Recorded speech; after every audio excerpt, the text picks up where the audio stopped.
सास का घूंघट। ये है देविका। देविका पढ़ी लिखी और मॉडर्न लड़की है, लेकिन उसकी शादी ऐसे परिवार में हुई है जो गांव में रहता है। भले ही ये 21वीं सदी है, लेकिन देविका की ससुराल वालों की सोच वो तो 18वीं सदी से आगे बढ़ी ही नहीं।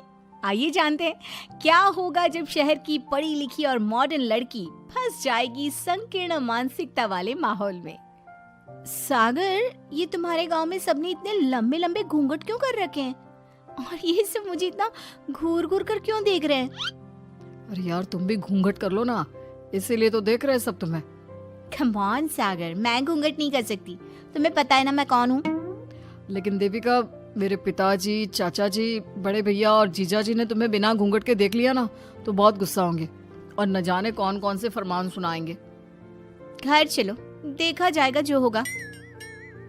सागर देविका से कई बार कहता है कि वो घूंघट कर ले, लेकिन देविका सागर की नहीं सुनती और अपने ससुराल के दरवाजे पर पहुंच जाती है।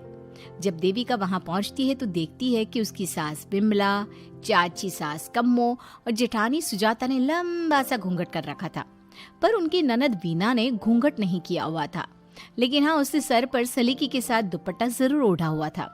सागर अपनी पत्नी को सबसे मिलवा रहा होता है, तभी सागर के पिता जोगिंदर बोलते हैं, सागर, तूने बहू को इस घर के तौर तरीके नहीं समझा।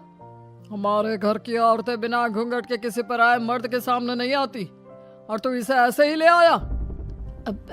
पिताजी, मैं समझा दूंगा। वो नई नई शहर से आई है ना, इसलिए उसे पता नहीं है। सागर की बात सुनकर उसके चाचा जी महेंद्र बोलते हैं, ये बात तो तुझे गांव में कदम रखते ही अपनी बीवी को समझानी चाहिए थी। हमारा गांव में बहुत नाम है। तेरी बीवी ऐसे गांव भर में घूमेगी तो क्या इज्जत रह जाएगी हमारी। ये बोलकर जोगिंदर और महेंद्र वहां से चले जाते हैं। शाम को घर की सारी औरतें खाने की तैयारी करती है। खाना तैयार हो जाता है, लेकिन घर की कोई भी औरत खाना नहीं खाती। बहुत रात हो जाती है, तब देविका कहती है, सासू माँ, खाना बने हुए तो देर हो गई, रात भी बहुत हो गई है, हम लोग खाना क्यों नहीं खा रहे हैं? अरे बहू, ये क्या बोल रही हो? हमारे यहाँ घर की औरतें तब तक खाना नहीं खाती जब तक घर के मर्द खाना ना खा ले। लेकिन इतनी देर हो गई, आप सबको भूख नहीं लग रही क्या? तभी देविका की जेठानी सुजाता कहती है, लग तो रही है, लेकिन यहाँ की यही रीत है, ये निभानी तो पड़ेगी ना। भाभी जी, ये रीत नहीं है, औरतों को प्रताड़ित करने का एक तरीका है। अगर इस घर के आदमी पूरी रात नहीं आए तो पूरी रात खाना नहीं खाओगी क्या?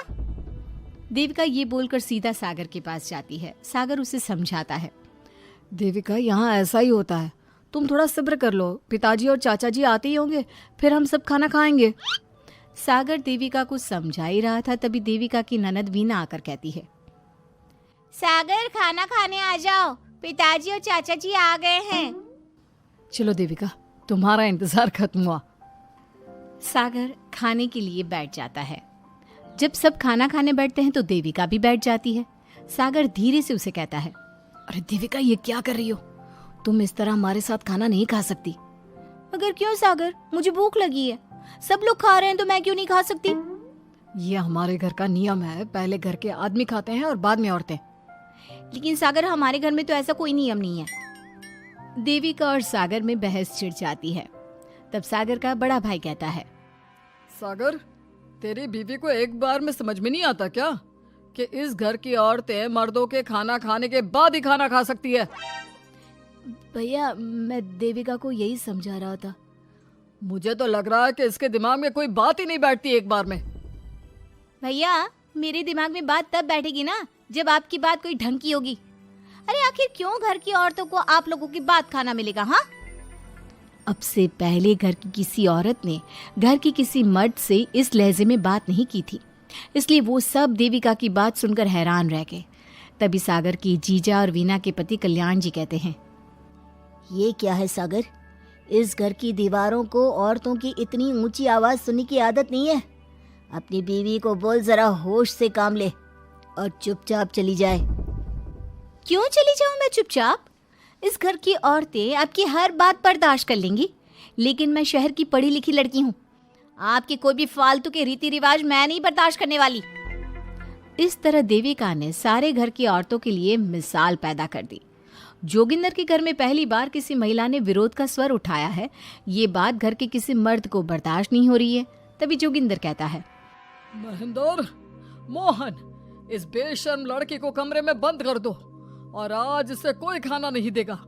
अगर किसी ने इसे खाना दिया तो मैं उसे जिंदा नहीं छोड़ूंगा। महेंद्र और मोहन उसे कमरे में बंद कर देते हैं और उसे खाना भी नहीं देते। रात के 3 बज जाते हैं। भूख की वजह से देविका को नींद भी नहीं आती। तभी उसे कुछ महसूस होता है। ऐसा लग रहा है कोई दरवाजा खोल रहा है, लेकिन इतनी रात को कौन हो सकता है? कहीं सागर तो नहीं? देविका उम्मीद भरी नजरों से दरवाजे की तरफ देखती है, लेकिन दरवाजा खोलने वाला सागर नहीं बल्कि विमला और कम्मो है। माँ जी, चाची जी, आप दोनों? बहू, ये ले, हम तेरे लिए खाना लाए हैं, खा ले। और ये बात ना तो किसी को बताना मत कि हमने तुझे खाना दिया है, नहीं तो हमारे मर्द मार मार कर हमारा बुरा हाल कर देंगे। माँ जी, आप यहाँ इतना घुट घुट कर क्यों रहती हो? देविका, अब तू भी इस घर की बहू है, तू भी हमारी तरह रहना सीख ले। इस घर के कायदे कानून अपना ले। इस घर के मर्द तो कभी बदलने वाले हैं नहीं बहू, तो तू ही बदल ले अपने आप को। माँ जी, बदलाव अच्छे के लिए हो तो हमें बदलना चाहिए, बेकार और बेतुकी बातों का तो विरोध करना चाहिए। दोनों ने देविका को समझाने की कोशिश की, लेकिन देविका ने उल्टा उन्हें ही समझा दिया। इसी तरह एक दिन देविका किसी बात पर जोर जोर से हंस रही थी। तभी देविका की सास विमला ने उसे टोकते हुए कहा, अरे बहू, तू इतनी जोर जोर से क्यों हंस रही है? हमारे घर की औरत इतनी जोर जोर से नहीं हंसती। विमला अपनी बहू को समझा रही थी कि तभी महेंद्र बोलता है, अरे कम्मो, कौन है ये औरत जो बेशर्मों की तरह जोर जोर से हंस रही है? तभी कम्मो और देविका बाहर आ जाती हैं। जी वो मैं हंस रही थी चाचा जी, अब आप लोग हंसने पर भी पाबंदी लगाओगे क्या? तुम जैसी बदतमीज लड़कियों से मैं बात नहीं करना चाहता, लेकिन कान खोलकर सुन लो, इस घर की औरतें इतना जोर जोर से नहीं हंसती।